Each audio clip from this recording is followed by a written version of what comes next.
Mi nombre es José Santiago Miranda y en este año, primer centenario de la muerte de la autora y colaborando con nuestra Asociación Cultural de Amigos del Libro y la Biblioteca Luis de Aguilar, en la celebración de la Semana del Libro, coordinada por la Delegación Municipal de Cultura y Fiestas, pretendemos dar información sobre la vida y la obra literaria de esta autora, en base a datos recogidos de diversas fuentes.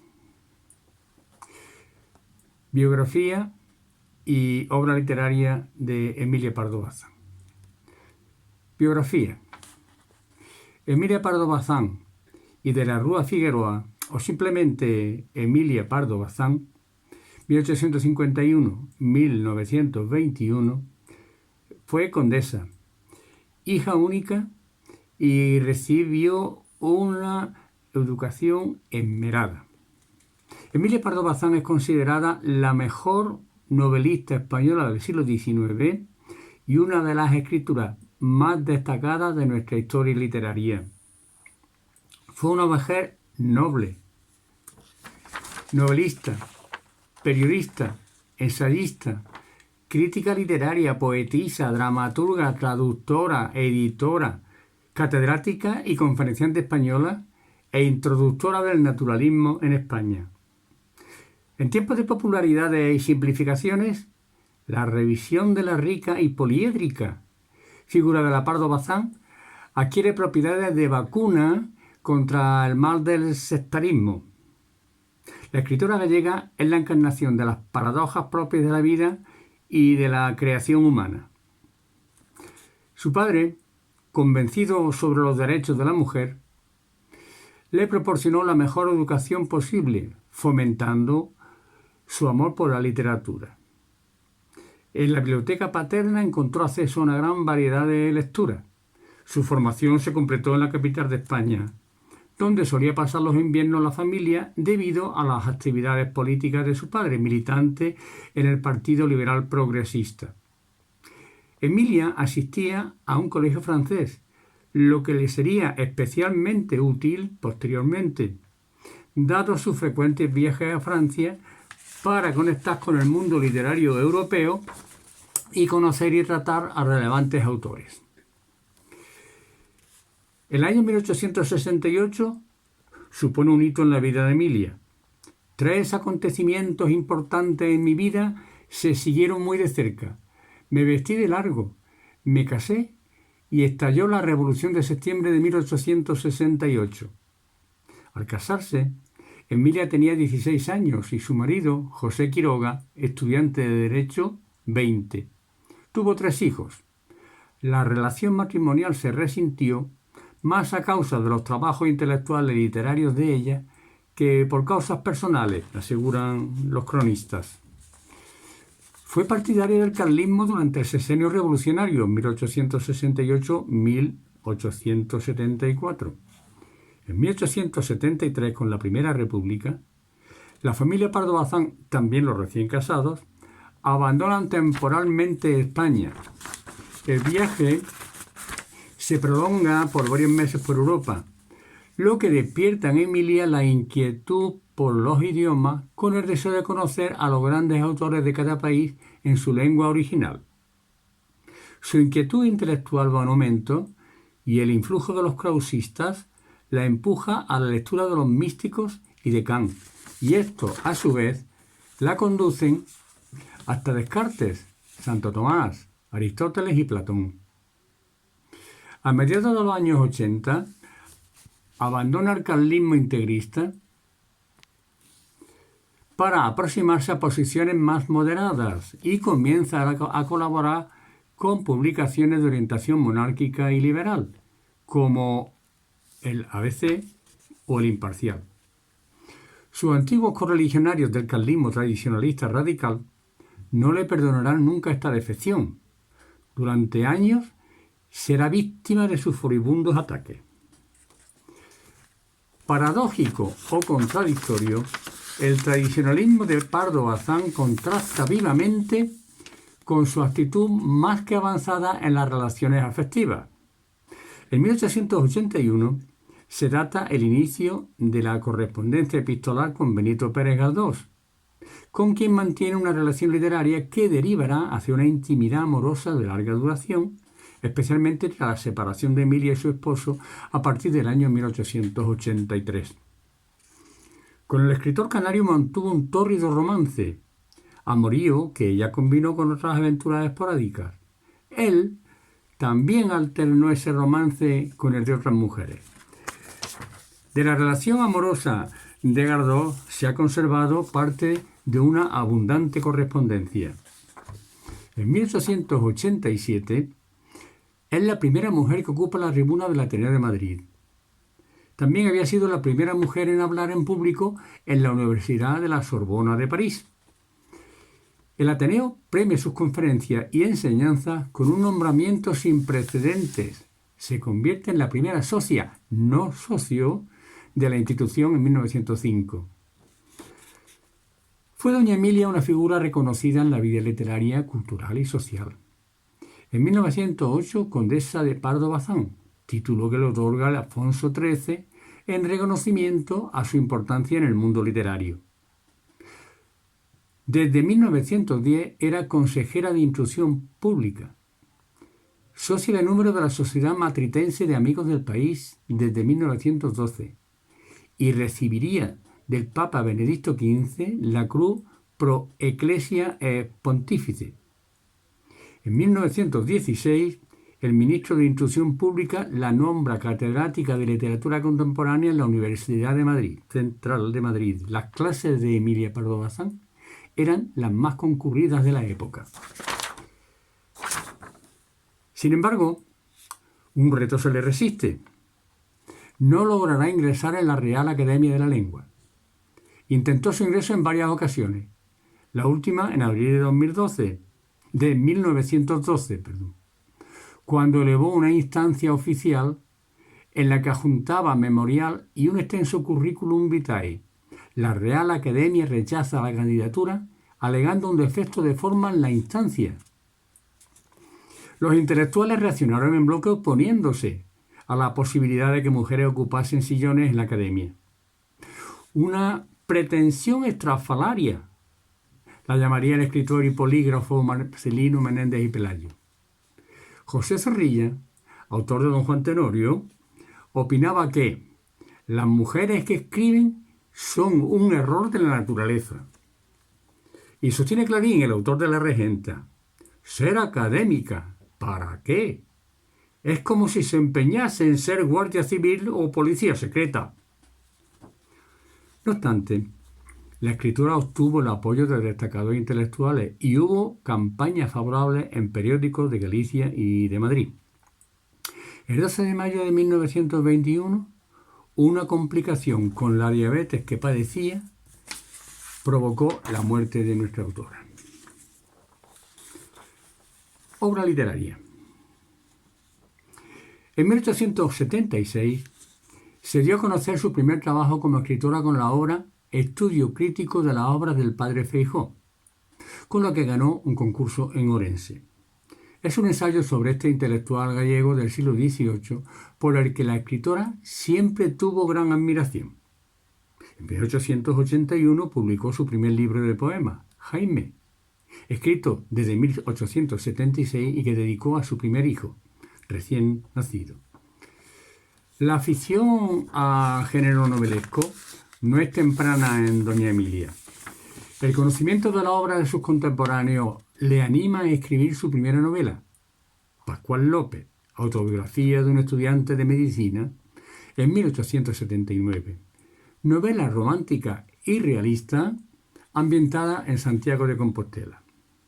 En 1881 publica Un viaje de novios, novela para la que utilizó la experiencia de un viaje a Francia, y San Francisco de Asís. El prólogo de Un viaje de novios es importantísimo para comprender lo que significa para ella el naturalismo francés, corriente literaria que ella dio a conocer a España, así como también la serie de artículos que sobre el mismo publica entre 1881 y 1883, bajo el título La cuestión palpitante, de la que hablaremos después. En esta línea naturalista se inscribe la tercera novela de doña Emilia, La Tribuna, 1883, así como las posteriores Los Pasos de Ulloa, 1886, La Madre Naturaleza, 1887, y La Piedra Angular, de 1891. En 1891 emprende una nueva aventura periodística con Nuevo Teatro Crítico, revista fundada, financiada y escrita completamente por ella, que quiere rendir homenaje a su admirado Feijóo. Y en 1892 funda y comienza a dirigir la Biblioteca de la Mujer, que contó con amplios fondos. A partir de 1896 se consolida su faceta periodística. Colabora en lujosas publicaciones como Blanco y Negro de Madrid o La Ilustración de Barcelona.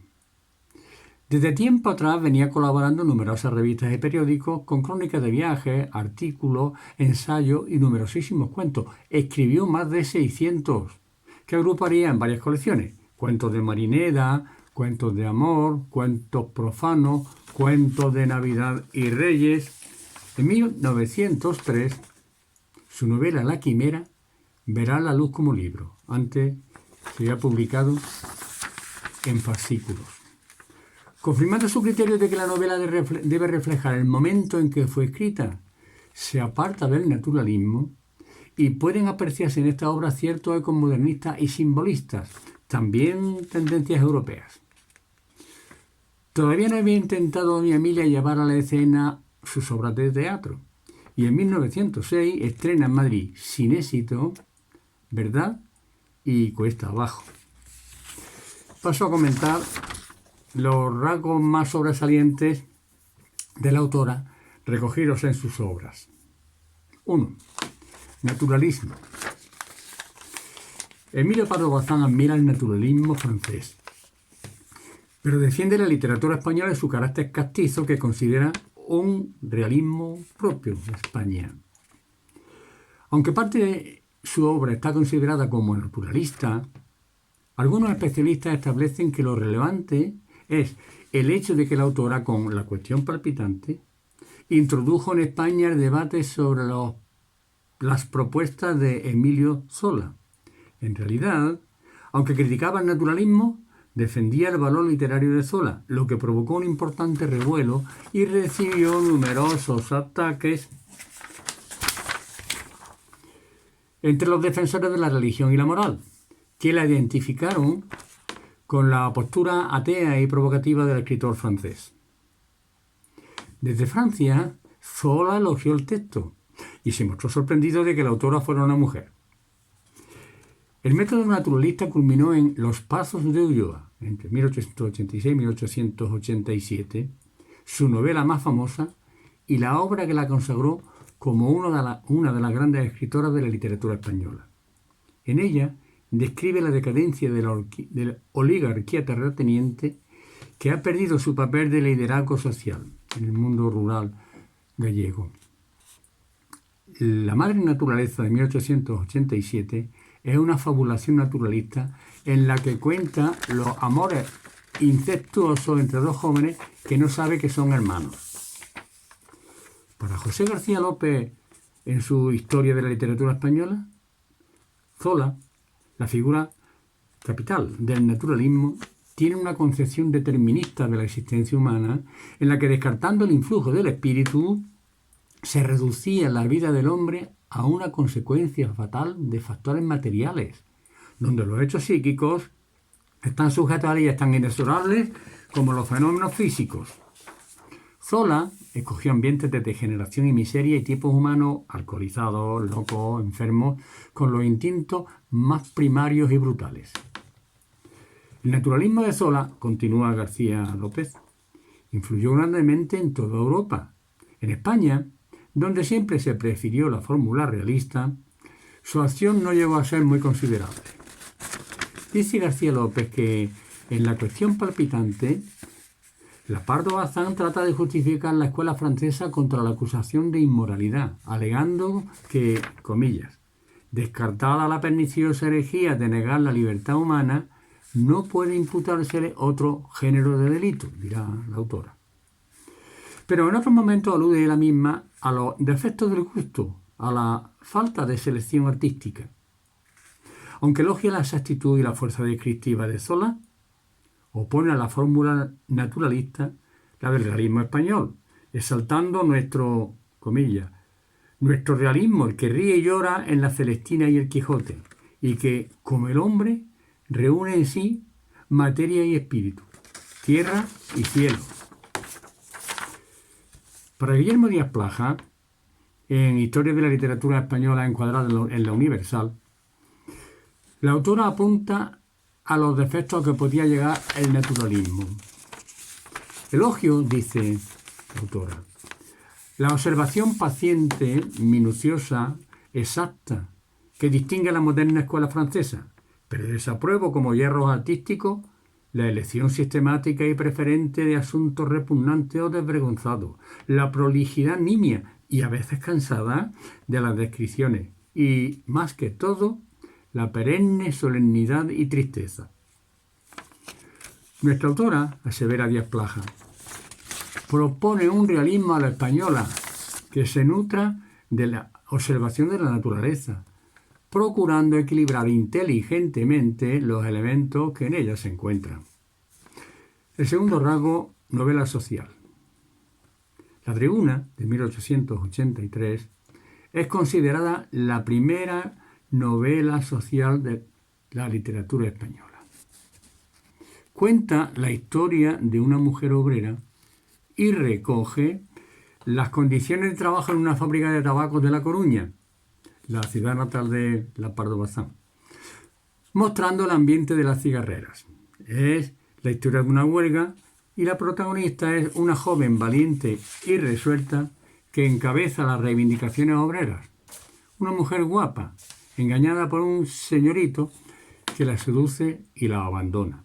Y termina la novela con los gritos populares a favor de la República. Nadie, hasta entonces, mucho menos una mujer de alta cuna, había tratado con precisión el ambiente, los personajes, la forma de hablar y las rutinas de una fábrica. Emilia Pardo Bazán incorpora por primera vez en la novela española al proletariado, antes que Pérez Galdós y que Blasco Ibáñez, y describe los métodos industriales, formas de trabajo, duros horarios y el ambiente obrero. El tercer rasgo que comentamos, feminismo. Yo soy una radical feminista. Creo que todos los derechos que tiene el hombre debe tenerlos la mujer, diría a finales del siglo XIX y principios del siglo XX. Y uno de los principales caballos de batalla de la escritora será el derecho a la educación de las mujeres. No puede, en rigor, la educación actual de una mujer llamarse tal educación, sino doma. Pues se propone como fin la obediencia, la pasividad y la sumisión. El ensayo La cuestión palpitante y la novela La Tribuna serían el origen de su fama como escritora rebelde y provocadora.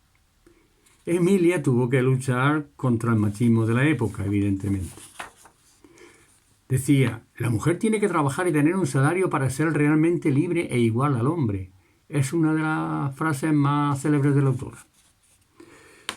Nuestro cuarto rasgo a comentar sería que es viajera infatigable. Además de viajar por Europa, Emilia consigna sus impresiones en artículos de prensa y libros.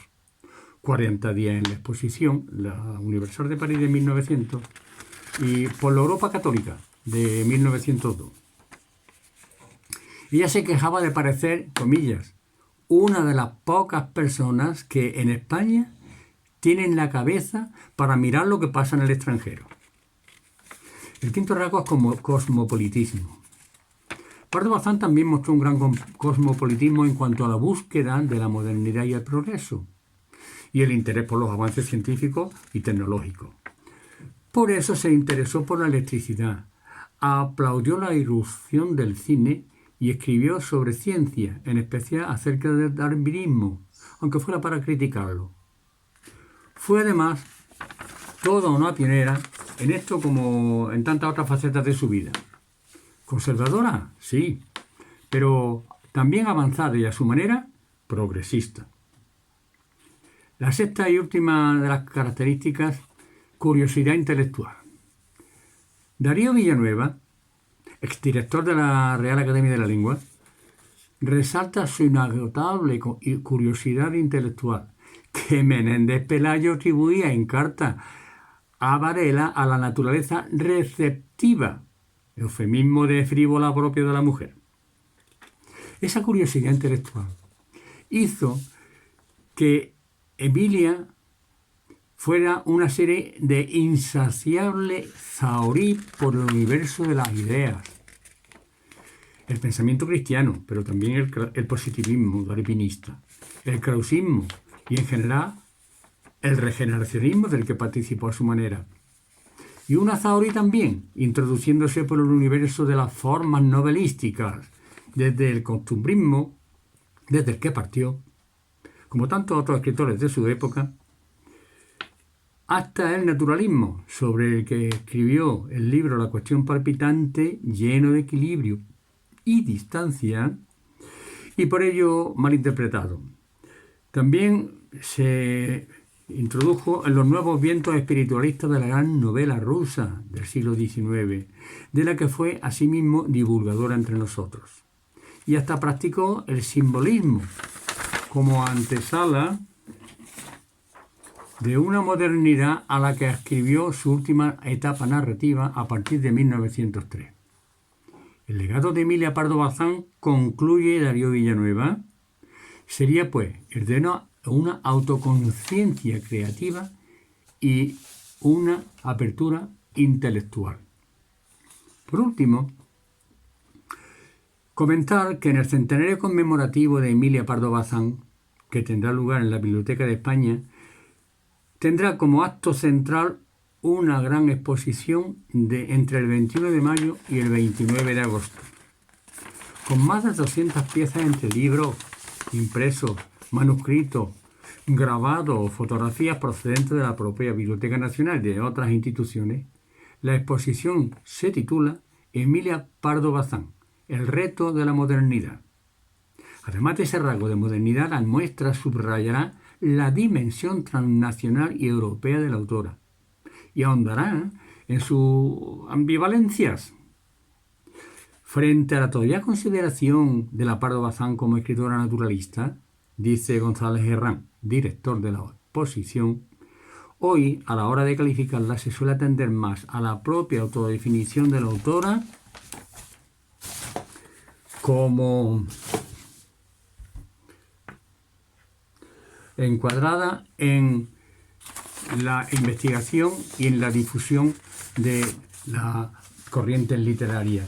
Ella fue realmente la que introdujo en España y en Hispanoamérica las corrientes europeas mencionadas anteriormente. Y como colofón, quiero decir ya que yo, personalmente, me sumo a la idea de Herrán, el director de la exposición, de que si hay un centenario justificado, es el que se va a dedicar a celebrar este primero de doña Emilia Pardo Bazán. Muchas gracias.